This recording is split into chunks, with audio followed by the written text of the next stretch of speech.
الحمد لله حمدا كثيرا كما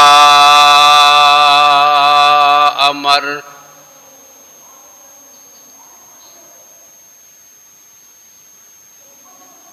ونشهد أن لا إله إلا الله وحده لا شريك له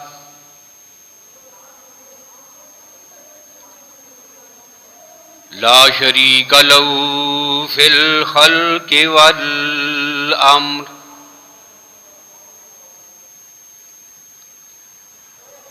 إرغاما لمن جحد به وكفر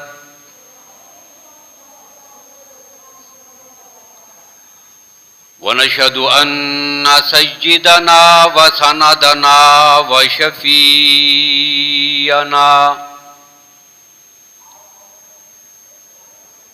وشفيعنا محمدا عبده ورسوله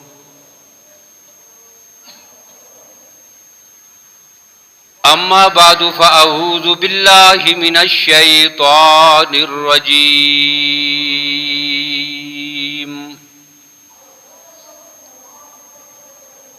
بسم الله الرحمن الرحيم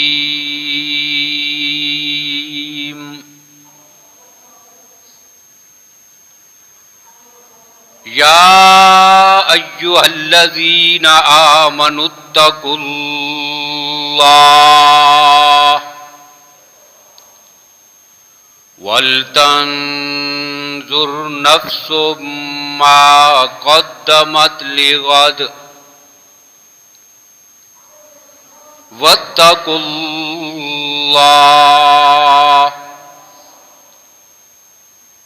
إن الله خبير بما تعملون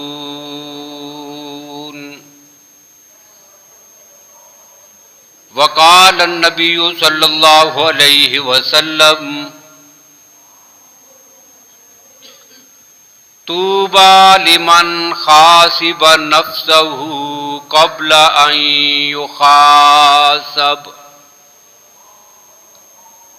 صدق الله مولانا العظيم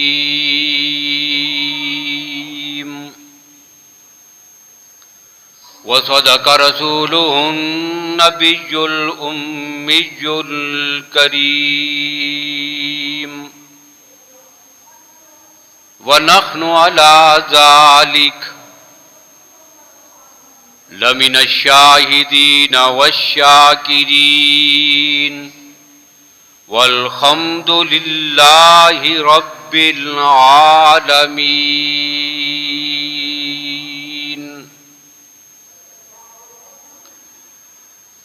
اللهم صل على محمد وعلى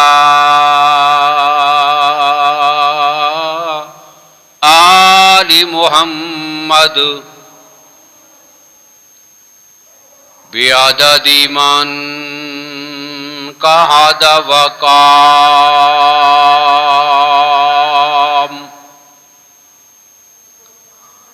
وصل على محمد وعلى آل محمد بعدد من صلى وصام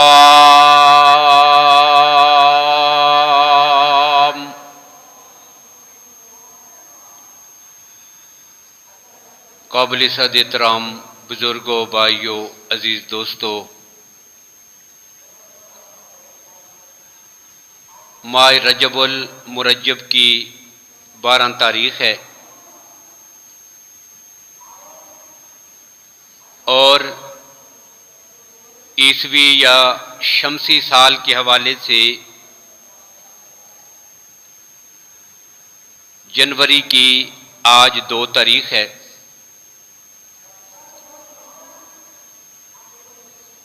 گویا کہ نئے سال کا آغاز ہو چکا ہے۔ رجب کے حوالے سے کچھ باتیں آئندہ جمعوں میں آپ کے سامنے عرض کرنی ہیں۔ آج کی گفتگو میں نئے سال کے آغاز کے حوالے سے کچھ باتیں آپ کے سامنے عرض کروں گا۔ ہمارے ہاں جو تاریخ سب سے زیادہ رائج ہے اور مشہور ہے اور جو یاد رہتی ہے،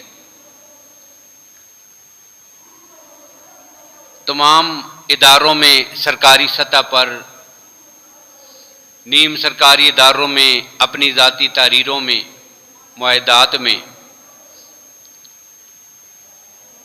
جس طریقے کو ہم استعمال کرتے ہیں اور جسے لکھا جاتا ہے اور جس سے سارے معاملات طے پاتے ہیں،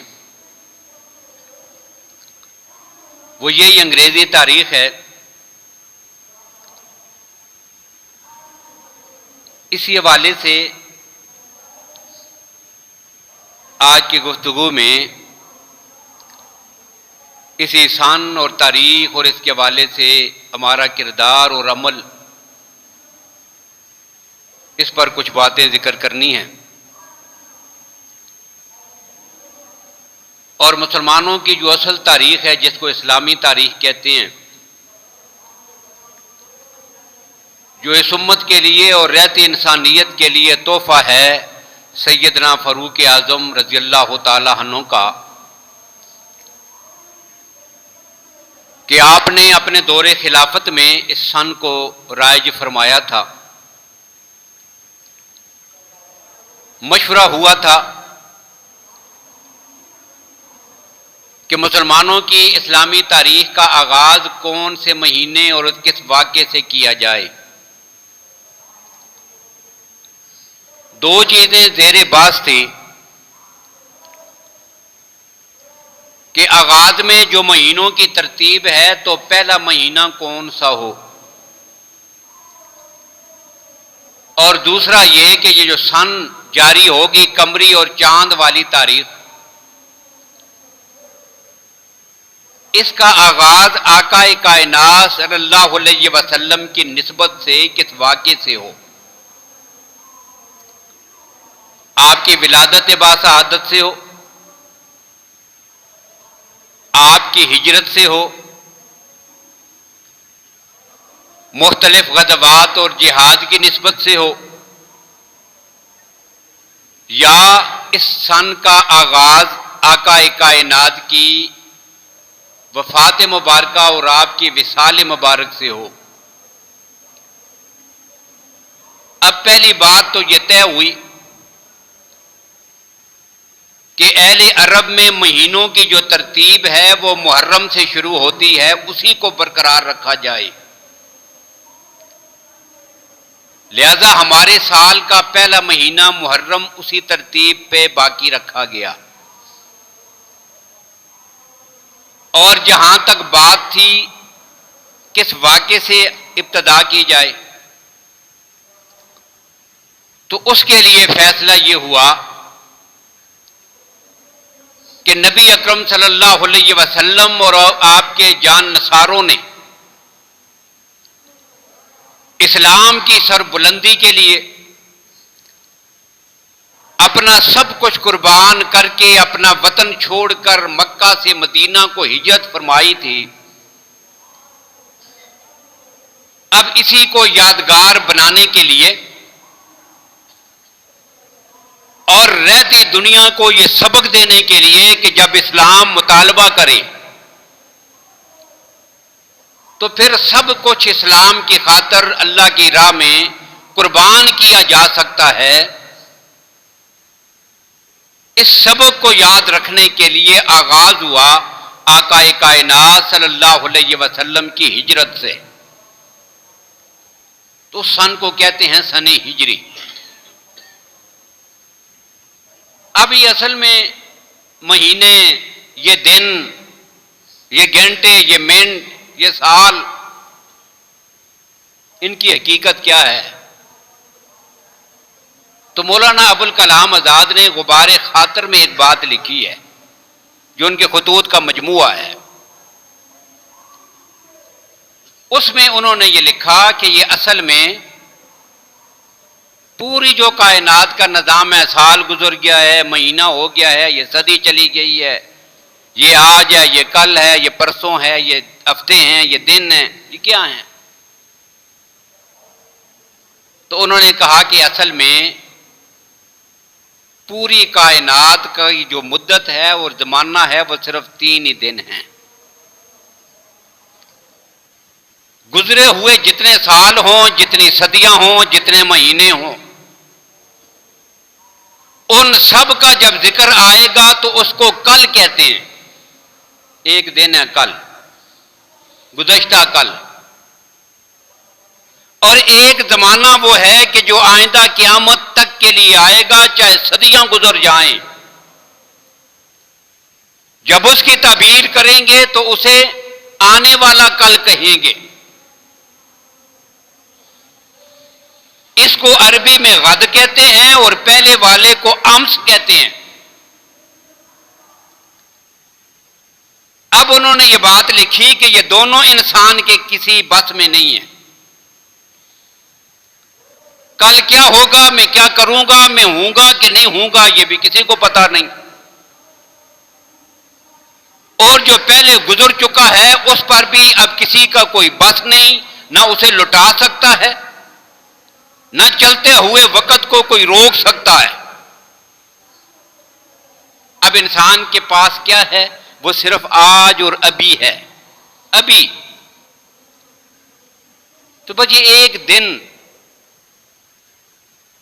اور اسی وجہ سے مفسرین نے یہ جملہ بھی لکھا کہ جب قیامت کا دن ہوگا، جنہوں نے دنیا میں بڑی زندگی گزاری تھی وہ بھی رب کے سامنے یہ کہیں گے کہ دنیا میں کتنا ٹھہرے تھے، لبثت یومن او بعض یومن۔ یہ صدیاں جو گزر گئی ہیں قیامت شروع سے لے کر آج تک، آج سے لے کر قیامت تک، اس کو وہ ایک دن یا ایک دن کا کچھ حصہ کیوں کہیں گے؟ اس کو تقسیم کر کے انہوں نے یہ صاف بتا دیا، نہ گزرا ہوا کل تیرے بس میں ہے، نہ آنے والا وقت تیرے بس میں ہے۔ اگر تیرے پاس ہے تو وہ صرف آج اور اس کا کچھ حصہ ہی تیری زندگی میں ہے۔ اب نئے سال کے حوالے سے جو بات میں نے کہنی ہے وہ یہ ہے کہ عموماً، میں نے پہلے بھی اس پہ بات کی تھی کہ نیا سال جب آتا ہے، اور اسلامی سال نہیں، نیا سال جب انگریزی سال آتا ہے تو ہماری قوم کا ایک طبقہ اس پہ ناچنا، کودنا، گانا بجانا، فحاشی، یہ ان کا طریقہ کار ہے۔ اب سوچنے کی بات یہ ہے کہ کیا ہوا جو سن بدلی ہے یا نیا سال آیا ہے؟ ہر انسان کی زندگی کا یہ ایک نیا موڑ ہے۔ اب اس موڑ پہ پہنچ کر ایک لمحہ کے لیے آدمی رک کر نئے سفر کا آغاز کرتا ہے۔ اب یہاں اسے کیا کرنا چاہیے اور وہ کرتا کیا ہے؟ اب یہ جو عمل ہے نا کہ یہاں ہم نے خوشی منانی ہے، آتش بازی کرنی ہے، گانے بجانے کی محفلیں ہوں گی، بےہودگی، بے حیائی، فحاشی، عریانی، شراب نوشی، جشن اور خوشیاں، یہ انتہا درجے کی جہاں پہ گمراہی اور ضلالت ہے وہیں پر انتہا درجے کی حماقت بھی ہے۔ اب حماقت کیوں ہے؟ ایک لمحہ کے لیے اگر ہم سوچیں اور غور کریں اس بات پر کہ یہ جو نئے سال کا آغاز ہوا ہے تو یہ ہمیں ایک سبق ملا ہے، ایک الارم ہے، ایک گنٹی ہے، ایک سبق ہے، ایک یاد دہانی ہے کہ ہماری زندگی جو اللہ نے ہمیں عطا کی ہوئی تھی اس میں سے 1 سال کم ہو گیا ہے۔ اب مجھے اس بات کا اندازہ نہیں ہو رہا کہ ایک آدمی کو آ کر کوئی بتائے کہ تیری زندگی کا 1 سال کم ہو گیا ہے، اب وہ خوشی سے ناچے گا؟ پریشان ہوگا۔ دکھ کی بات ہے، یہ 1 سال جو گزر گیا ہے میرے ہاتھوں سے نکل گیا، رب نے جو زندگی میرے مقدر میں لکھی تھی اس میں سے 1 سال کم ہوا ہے۔ فکر ہے، سوچنے کی بات ہے، رونے کی بات ہے، پریشان ہونے کی بات ہے۔ یہ ناچنے کا تو موقع ہی نہیں۔ اب جو ناچنے لگ جائے تو پتہ کیا چلا کہ وہ حماقت اور بے وقوفی کر رہا ہے۔ اب اسلام نے ہمیں سکھایا کیا کہ ہم نے کیا کرنا ہے؟ تو جو آیت میں نے آپ کے سامنے خطبہ میں پڑھی ہے اس میں رب العالمین ہمیں یہی بتا رہے ہیں، اور جو ایک حدیث میں نے آپ کے سامنے ذکر کی، تلاوت کی، اس میں بھی اللہ کے نبی ہمیں ایک طریقہ بتا رہے ہیں، اور یہ طریقہ صرف 1 سال کے لیے نہیں بلکہ اللہ کے نبی صلی اللہ علیہ وسلم کے فرامین سے یہ بات معلوم ہوتی ہے کہ یہ کام ہم نے روزانہ بھی کرنا ہے۔ عند نہایت الیوم والاسبوع والشہر والسنہ، دن ختم ہوا تو یہ کام ہم نے تب بھی کرنا ہے، ہفتہ ختم ہوا، نیا ہفتہ شروع ہوا تو یہ کام ہم نے تب بھی کرنا ہے، نئے مہینے کا آغاز ہوا تو 1 مہینہ ختم ہوا، ہم نے یہ کام پھر بھی کرنا ہے، اور 1 سال ختم ہونے کے بعد جب نیا سال آئے گا تو یہ کام ہم نے پھر بھی کرنا ہے۔ یہ ہماری ذمہ داری ہے۔ اب یہ کیا کام ہے جو کرنا ہے، جو اس آیت میں کہا گیا یا اللہ کے نبی نے بتایا؟ اس کام کو کیا کہتے ہیں؟ یہ کیا کام ہے؟ تو اللہ کہتے ہیں یا ایھا الذین آمنوا اتقوا اللہ ولتنظر، ہر آدمی اس بات پہ غور اور فکر کرے، سوچے، اس بات پہ اس کی نظر ہو، ما قدمت لغد، یہ جو 1 دن گزر گیا ہے اس دن میں اس نے اپنی آخرت کے لیے کتنا کمایا ہے۔ 1 مہینہ جو ختم ہو گیا اس مہینے میں اس نے کیا کیا ہے؟ اور اسی کو امام ابن قیم رحمہ اللہ نے جب اپنے الفاظ میں تشریح کی اور ترجمہ کیا تو وہ کہتے ہیں کہ یہ تمیز ہے کسی بندے کے لیے، ما لہو و ما علیہ۔ ما لہو کا معنی ہوتا ہے وہ چیزیں جو اس کے لیے فائدہ مند تھیں، وہ کام جو اس کے نفع میں ہوئے، وہ ما علیہ کا معنی یہ ہے کہ وہ کام جو اس کے لیے نقصان اور تاوان کا ذریعہ بنے۔ نفع اور نقصان کا بیٹھ کے حساب لگانا، اور اسی کے لیے عربی میں لفظ استعمال ہوتا ہے، اردو میں عربی میں محاسبہ۔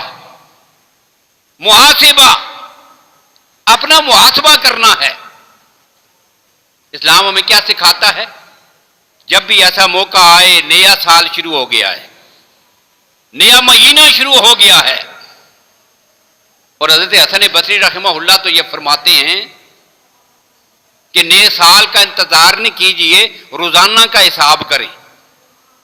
ایک آدمی پورے سال کا حساب کیے بغیر چھوڑتا جائے، آج کا کام اس کا حساب رات کو نہیں کرتا، کل والا، پرسوں والا، 1 مہینہ، 2 مہینے، سال گزر گیا ہے۔ اب سال کے بعد جب اس کا حساب کرنے بیٹھے گا تو کتنا مشکل ہوگا۔ اور جس آدمی نے روٹین بنائی اور روزانہ کا حساب کرے تو اس کے لیے کوئی مشکل نہیں، آسانی ہو جائے گی۔ تو اس محاسبے کو سال پر نہ چھوڑے، روزانہ رات کو بیٹھ کر اس بات کا تجزیہ کرے کہ میں نے کون سے کام مجھ سے اچھے ہوئے ہیں، کون سے کام مجھ سے غلط ہوئے ہیں، ان کا ازالہ اور تلافی کرنے کے بعد رات کو سوئے۔ اس کو کہتے ہیں اپنا محاسبہ، محاسبہ نفس۔ اور یہ ایسا عمل ہے کہ جس کے بارے میں ہمارے اکابر فقہاء کرام نے لکھا ہے کہ یہ اپنا روزانہ کا محاسبہ کرنا یہ ہر آدمی پر واجب اور لازم ہے۔ ہمیں آج تک تو اس مسئلے کا ہی پتہ نہیں کہ واجب اور یہ لازم یہ کام بھی ہے، کیا؟ اپنا محاسبہ کرنا۔ تو ایک سال کے اختتام پر ہم نے کرنا کیا ہے؟ اپنا محاسبہ۔ اور اللہ کے نبی نے یہ بات فرمائی تھی، توبہ لمن خاصب نفسہ قبل ان یخاصب، بڑا خوش نصیب ہے وہ آدمی کہ جو حساب دینے سے پہلے اپنے گھر میں بیٹھ کر خود ہی حساب مکمل کر لے۔ اس کی مثال سمجھانے کے لیے پھر ہمارے کابر نے ایک مثال سمجھائی ہے، کیا؟ جتنے ادارے ہیں نا، سرکاری ہوں غیر سرکاری ہوں، ملیں ہوں فیکٹریاں ہوں، ان میں کیا ہوتا ہے؟ ایک سال کے بعد آڈٹ ہوتا ہے۔ آڈٹ کا معنی بھی محاسبہ ہے، انگلش میں جس کو آپ آڈٹ کہتے ہیں، سالانہ آڈٹ، محاسبہ۔ لیکن یہ جو سالانہ محاسبہ اور آڈٹ ہوتا ہے نا، اس سے پہلے ایک اور کام ہوتا ہے کہ ادارے کے جو ملازمین ہیں جن کی وہ ڈیوٹی ہوتی ہے حساب و کتاب کی، وہ سالانہ آڈٹ سے پہلے ہی، ایک مہینہ پہلے، چند ہفتے پہلے، وہ پورے سال کا جو حساب و کتاب ہوتا ہے نا، اس کو اپنے دفتر میں بیٹھ کر اس کا حساب و کتاب خود کرتے ہیں۔ بس آنکھیں بند کر کے انتظار نہیں کرتے کہ وہ آڈٹ والے افسران آئیں گے تو وہ یہ حساب کریں گے۔ کیوں؟ سال بھر اپنے کھاتوں کو دیکھا ہی نہ، کہاں سے آیا، کہاں پہ خرچ کیا، کیا کرتے رہے، اور پھر بالکل آخر دن صبح کو جاگے، کاغذ اٹھائے اور ان کے سامنے جا کے کھڑے ہو گئے، پھر حساب دینا بڑا مشکل ہے۔ پھر ایک ایک چیز کا حساب ہوگا، رسیدیں کہاں ہیں، کتنی رقم آئی تھی، کہاں پہ خرچ ہوئی ہے، لگے کتنے ہیں، بچے کتنے ہیں، کوئی حساب نہیں ہو سکے گا۔ اب ایک اور آڈٹ ہوتا ہے، اس سالانہ آڈٹ سے پہلے محکمے کے افراد، کلرک، دوسرے تیسرے بیٹھ کر اپنا حساب و کتاب دیکھتے ہیں، کتنی رقم اس مہینے میں کتنی آئی تھی، کہاں خرچ ہوئی تھی، ہم نے کیا کیا ہے، یہ آمدن اور خرچ۔ پھر ایک اور کام کرتے ہیں، اس میں دیکھتے ہیں جی رقم آئی جو تھی وہ زیادہ تھی، آپ کی خرچ نہیں ہوئی، یہی کہاں ہے۔ اب اس کو ختم کرنے کے لیے جعلی رسیدیں بناتے ہیں، رسیدیں بنا بنا کے وہ تاکہ رقم پوری ہو جائے، وہاں جا کر کمی بیشی نہ ہو، حساب سیدھا ہو۔ پھر اپنے حساب کو بالکل ترتیب کر کے سیدھا کر کے پھر انتظار میں ہوتے ہیں، اور پھر ان کا جب آڈٹ ہوتا ہے تو اس میں وہ بالکل کلیئر اور صاف ہو جاتا ہے۔ اب یہ جو اپنے گھر میں بیٹھ کر یا دفتر میں بیٹھ کر سالانہ آڈٹ سے پہلے یہ جو کچھ کرتے ہیں نا، اس کو کہتے ہیں انٹرنل آڈٹ۔ اور اسی کو ایک مسلمان کی زندگی میں روزانہ جب وہ کرے گا، یا مہینے کے بعد یا سال کے بعد، تو اس کو کہتے ہیں محاسبہ نفس۔ اپنا حساب خود کرے۔ حضرت عمر بن عبدالعزیز رحمہ اللہ نے حضرت حسن بصری رحمہ اللہ سے کہا تھا،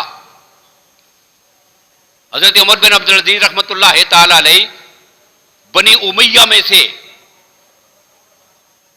ایک خلیفہ گزرے ہیں،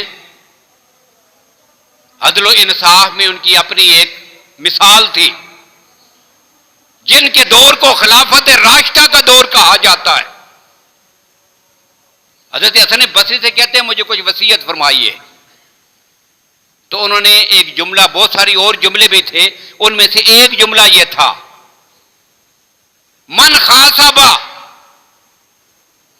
رابخہ، جو آدمی اپنا محاسبہ حساب خود کرتا ہے نا روزانہ، وہ نفع پا لیتا ہے۔ من غافل خسرہ، اور جو اس سے غافل رہتا ہے آخر کار اس کو بڑا نقصان ہوتا ہے۔ اس لیے روزانہ کیا کرنا ہے؟ اپنا محاسبہ۔ اور بشر خافی رحمت اللہ تعالی علیہ اپنے زمانے کے بہت بڑے ولی، اور ولایت میں آنے سے پہلے جو ان کی زندگی تھی نا حضرت بشر خافی کی رحمت اللہ تعالی علیہ، ایک دنیا دار آدمی ہے، شراب کا عادی اور رسیہ ہے، اللہ کی طرف کوئی توجہ نہیں، لیکن زندگی پھر بدلی کیسے؟ اپنے گھر سے نکل کے شراب خانے کی طرف جا رہے تھے، ایک نالے کے قریب سے گزرے، گندا نالا ہے، اس کے قریب سے گزرے تو نالے میں نظر پڑی، کاغذ کا ایک ٹکڑا پڑا ہوا تھا، اور ٹکڑے پہ کیا لکھا ہوا تھا؟ بسم اللہ الرحمن الرحیم۔ اب اس پہ اللہ کا نام لکھا ہوا تھا، قرآن پاک کی آیت لکھی ہوئی تھی، بسم اللہ الرحمن الرحیم لکھا ہوا تھا۔ شرابی آدمی ہے،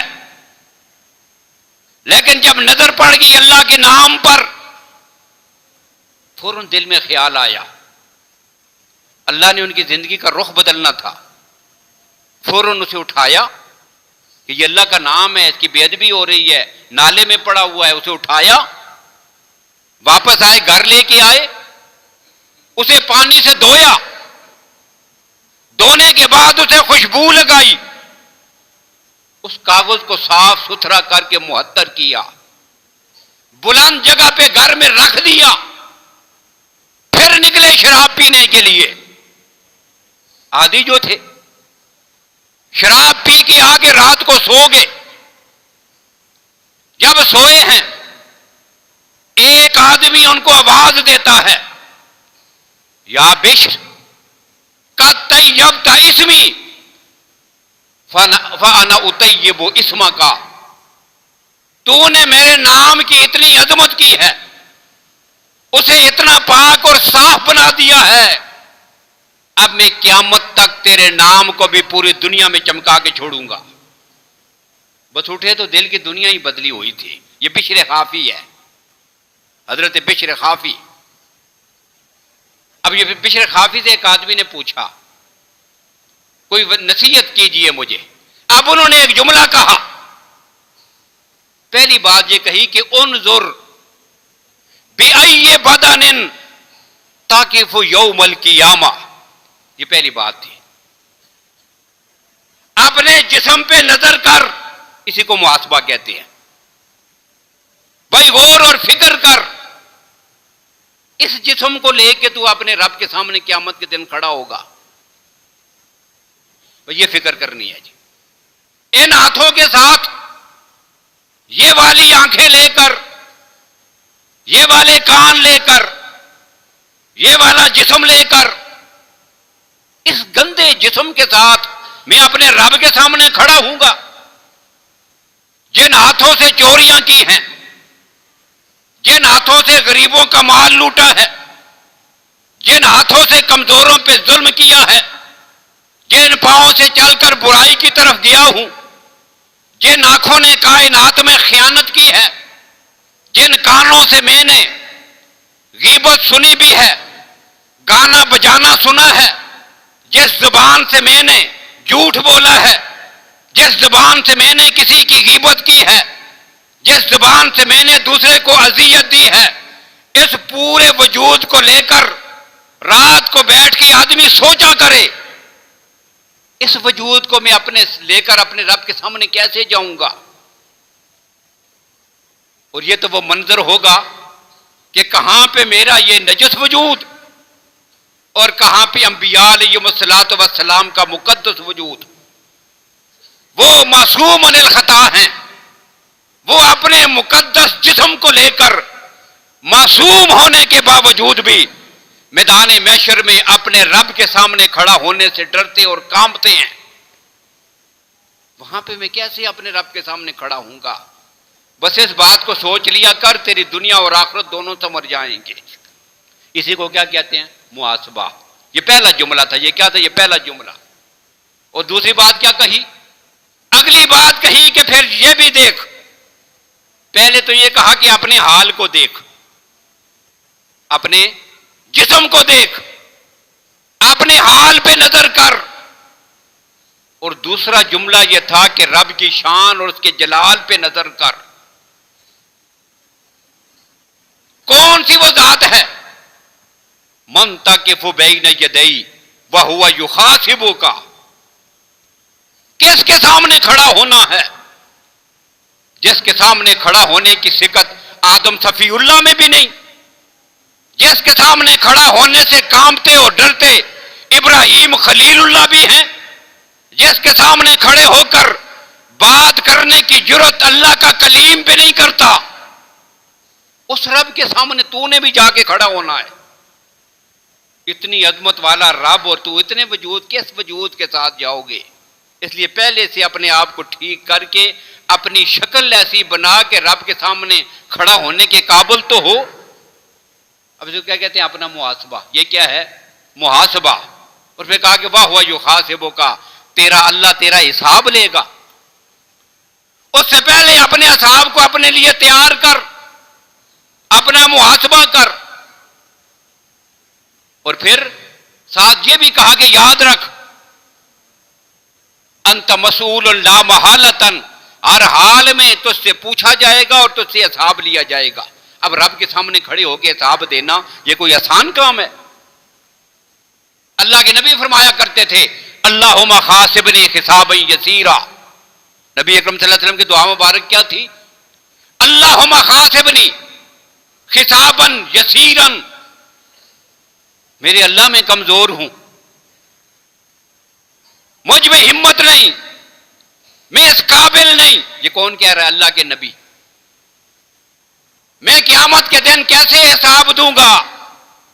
میرے اللہ مجھ سے آسان حساب لینا ہے۔ خاسبنی حسابا یسیرا۔ سید عائشہ رضی اللہ عنہ نے پوچھ لیا میرے آقا آپ یہ کیا دعا مانگ رہے ہیں؟ فرمایا عائشہ سنو، جس سے میرے رب نے ذرا تھوڑی سختی کے ساتھ حساب لے لیا بس سمجھو کہ وہ تمہارا ہی گیا ہے۔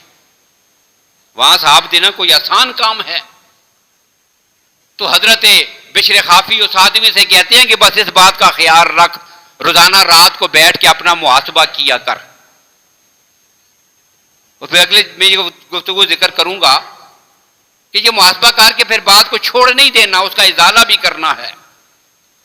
فرائض کا ازالہ الگ ہے، محاسبے کے بعد فرائض کا ازالہ الگ، گناہوں کا محاسبہ کرنے کے بعد اس کا ازالہ الگ، مباحات کا محاسبہ کرنے کے بعد اس کا ازالہ الگ، یہ الگ الگ ہیں۔ اور پھر ان پر انسان اپنے آپ کو اور پھر محاسبہ کرے گا کیسے؟ بس صرف رات کو بیٹھ کر ایک آدمی تنہائی میں، یعنی کام کیا ہے؟ رات کو بیٹھ کر روزانہ رات کو سونے سے پہلے تنہائی میں بیٹھ کر دن بھر کا حساب و کتاب کر لے۔ آپ نے دیکھا ہوگا، آپ کو پتہ ہے، آپ جانتے ہیں، جو آدمی کاروبار کرتا ہے، دکان چلاتا ہے، ہوٹل کرتا ہے، کیا کرتا ہے؟ رات کو کھاتے والا رجسٹر بھی کھولتا ہے اور پھر وہ گلا بھی کھول کر اس کی رقم بھی نکالتا ہے، پھر ساری رقم کا حساب کرتا ہے۔ اسے پتا چلتا ہے کہ خرچ کتنا ہوا، نفع کتنا ہوا، بکری کتنی ہوئی، یہ روزانہ کا وہ حساب کرتا ہے۔ تو یہ ہے جی محاسبہ۔ اب دنیا کے معاملات کا جہاں پہ محاسبہ کرنا ہے وہیں پر ہم نے اپنے اچھے اور برے اعمال کا بھی روزانہ محاسبہ کرنا ہے۔